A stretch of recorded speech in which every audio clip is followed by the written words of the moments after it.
Today we are going to begin Chapter 4, which is entitled Federalism, and we're going to specifically be looking at Chapter 4.1 called Dividing Government Power. Remember, as we go through here, you need to fill in the notes that are there in your Google Docs. Anything that you see in red on the screen is what you need to put in your notes to answer the question in your notes. Pause the video anytime you need to, and then submit your notes when you're finished so that you can receive a grade for them. Now, we're going to go ahead and begin looking, because we've been talking about the Constitution and how it's set up and how it works. And one of the principles of the Constitution that we talked about in Chapter 3 was this principle of federalism. Now, what is federalism? Let's go ahead and define federalism so we'll know what we're talking about. Federalism is a way of organizing a nation's government in which different levels of government share authority over the same land and people. So, for instance, in the United States, we have our national government, which is headquartered in Washington, D.C. But our founding fathers were afraid of a strong national government. We had just fought a revolution to get rid of the strong national government that ruled over us in London. And so they had tried to get rid of that. But they knew after the failures of the Articles of Confederation that they needed a stronger national government than what they originally thought. And so, but they still wanted the states to retain a significant amount of power, and for different reasons. And we'll talk about those reasons. So what they did is they looked back in history, and there were some instances where there were power sharing situations where one level of government had certain powers and other levels of government had different powers, but they ruled over the same land and same people.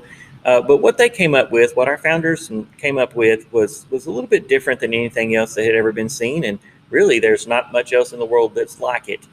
But think about it this way. In Washington, D.C., we have our national government, but we also have 50 states, such as Texas.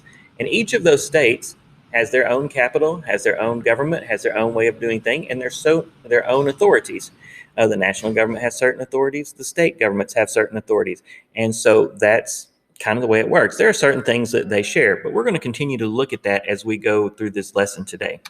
So why did the framers choose federalism? Well, that's a good question. So they wanted to do it to protect liberties because they felt like the state governments would be more likely to protect people's liberties than a strong national government. Let's think about this. None of us have probably ever met the president of the United States. I mean, that's unlikely that we ever would. In all my years, I've been around for a long time. In all my years, I've only ever seen one president, and he was not still the president when I saw him. That was George W. Bush. I saw him at a conference I was at, and it was from a distance. I didn't ever speak to him or anything. But in the state, you're much more likely to have influence and to even be able to meet and have a conversation with your state leaders. I've met the governor of Texas twice and worked on his campaign and had some influence there. And there are people in the state government that I personally know, and in the local governments, there are even quite a few more people that I personally know. And so these people on a local level are more likely to protect our liberties because they know us, they are us, than the people in Washington, D.C. that we have never met and never will meet. They did it also to divide government powers. Remember, they did not want a strong national government, so they had to give the national government certain powers and things to do in order to let it take care of the needs that need to be met, but they wanted to make sure the states also had certain powers and things that they and they alone could do. Also to balance authority between the nation and the states. Okay, so the framers chose this system of government to protect our liberties, to divide up government powers, and to balance authority between the nation and the states. One other thing, because the states are smaller and the people are more likely to have influence in the state governments, they felt like the states would be more responsive to the people and to those people's individual needs. For instance, the needs in Texas are going to be far different than the needs of the people in Maine or Wisconsin or even Louisiana. And so each state can kind of tailor their own laws and tailor their own ways of doing things according to what their people need, according to what their people want, according to what their people believe. And so it kind of is just, it makes it to where our government is basically the same, and yet each state can kind of do its own thing in certain areas, and it makes it more responsive to the people. So it's kind of a more people-oriented kind of system. It's one of the things they were thinking. All right, so let's move on to the next question. Number 3, what powers does the national government have? The national government has express powers, implied powers, and inherent powers. So what are Let's talk about inherent powers first, because we're not really going to come back to that. The other two we will talk about. But the inherent powers are powers that belong to the government, to the national government, simply by virtue of the fact that they are a government. Okay. Inherent means natural born or natural given. So the national government has certain powers that it has to have just simply because it is a national government. Okay. And that's just the way it is. So we're not really going to come back to that idea, but we're going to look at the other two. So what are expressed powers?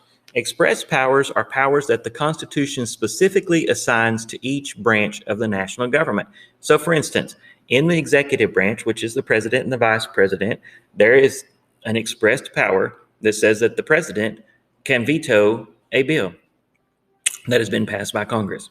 Okay, that's an express power. That's something it can do, that the executive branch can do. The executive branch is also authorized by the Constitution to execute or enforce the law. So technically, the president is the chief law enforcement officer of our country.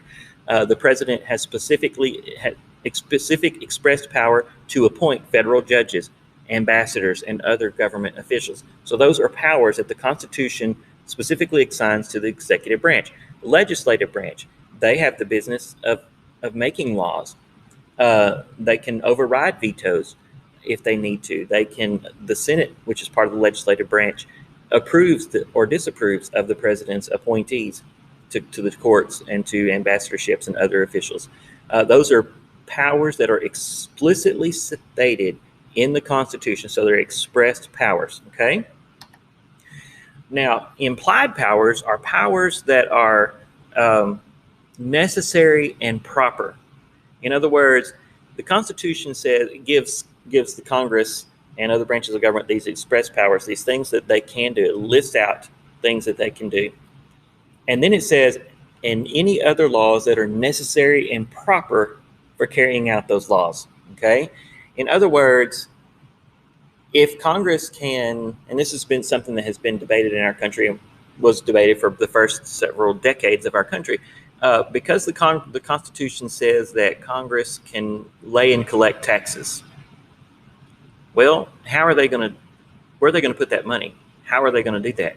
Well, there were many of our founding fathers, like Alexander Hamilton, whom you've probably heard of, who believed that even though the Constitution doesn't say we can have a national bank, because we have the power to lay and collect taxes, it's necessary and proper that we establish a national bank to collect that and to house that money. Okay, so necessary and proper would be anything that's not specifically stated in the Constitution, but that would be needed to carry out what the Constitution says the government is allowed to do. There's another name for the necessary and proper clause. How did that get its name?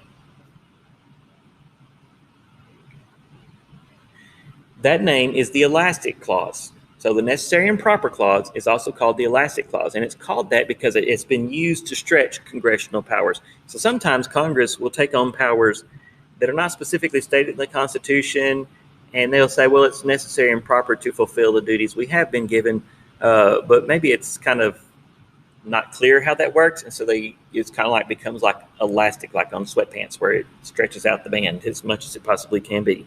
So the necessary and proper clause, which is the clause that says you can do anything that's necessary and proper to carry out your specific duties that we've told you can do, is also known as the elastic clause.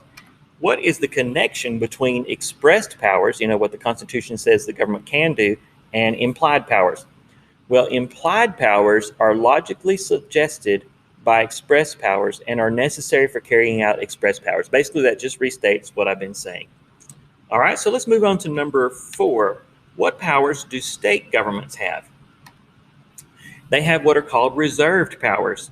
These are powers not specifically delegated to the national government nor prohibited to the states. In other words, if the Constitution doesn't say that the national government can do it, and it also does not say that the state governments can't do it, then those are the reserve powers, the powers that are just automatically given to the states. Those would be things like the right to create local governments. For instance, the Constitution says nothing about local governments. So in the state constitution of Texas, it specifically states how they can create county governments, city governments, school boards, those kind of governments. Okay, so the states can have this specific right to create local governments, and every state controls their local governments differently and sets them up a little differently.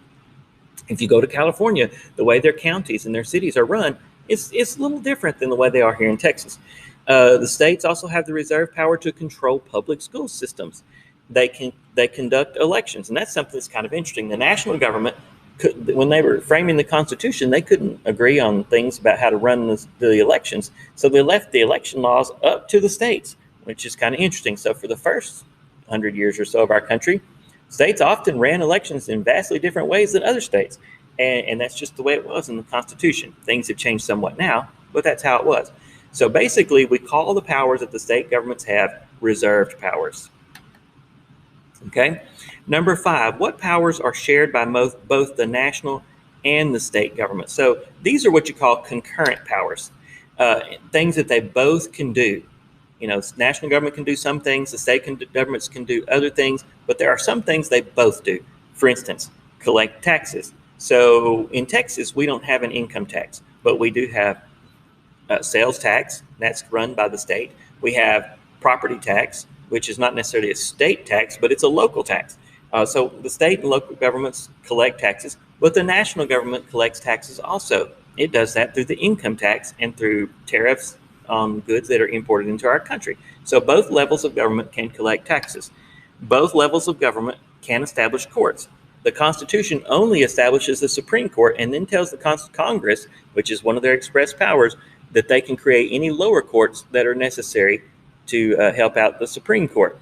Well, in the state government, we have created an interesting system here in Texas. We have a state Supreme Court, but the state Supreme Court in Texas only deals with civil cases, things like where someone sues someone else or contract law, things like that.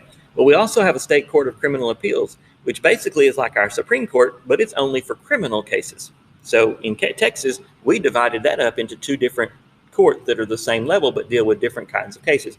And then they created lower level courts like district courts. And then we also have justice of the peace courts and city courts and things like that. They can make and enforce laws. All levels of government make laws and they enforce them. How do they enforce them? Through their law enforcement agencies. The national government has the FBI, the NCIS, the Army CID, the Bureau of Alcohol, Tobacco, and Firearms. The state government has the state police, which includes the Texas Rangers. It also has, on the local level, we have the county sheriffs and their deputies. And then on the much more local level, we have city police. And we also have even on the school district level, we have the district police, the school resource officers. And that's how they enforce the laws. Each level of government, national and state, can build roads. So we have the interstate system, which is national roads that's built and maintained by the national government. But then we also have County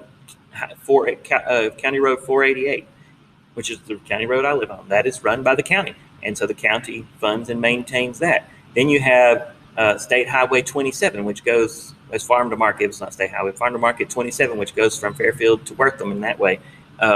That's run by the state. So we have those. They can both borrow and spend money. Okay, so those are powers that both levels of government are able to do. Those are called concurrent powers. They concur. Okay. Now, number 6, how does the Constitution limit the powers of the national and state governments? Article 1, Section 9 of the Constitution denies specific powers to the national government. Article 1, Section 10 denies certain powers to the state governments. Okay, let's look at one example of a limit on the national government. The national government cannot, for instance, impose an ex post facto law. And we're going to define that in just a minute. But basically, an ex post facto law is when the government comes in and declares something illegal after the fact. That's what it means, after the fact. And so let's say you did something yesterday and the government comes in today and says, well, that's illegal, so we're going to go back and prosecute you for what you did yesterday. Well, it was legal yesterday, so they can't change the law and then prosecute you for what you did before it was illegal. That's a power restriction on the national government, and there are quite a few others as well. That's just one. Why did the framers place detailed limits on both levels of government?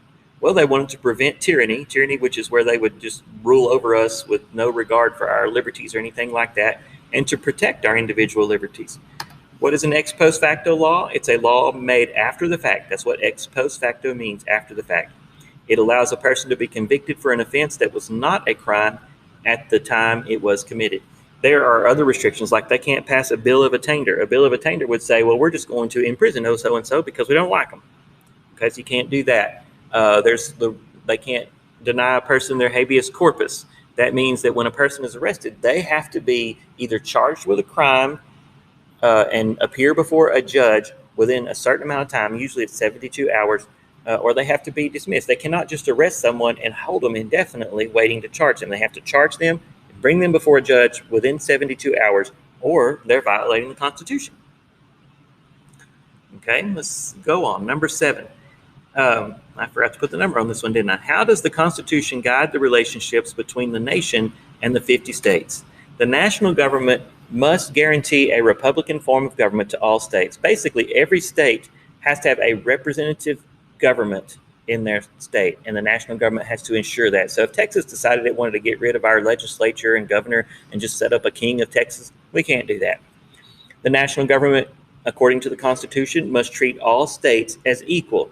In fact, there is a clause in the Constitution called the Full Faith and Credit Clause, which means that every state must accept things from other states. So for instance, when I got married in the state of Texas, and so my marriage license, which is a state power, they administer marriage licenses.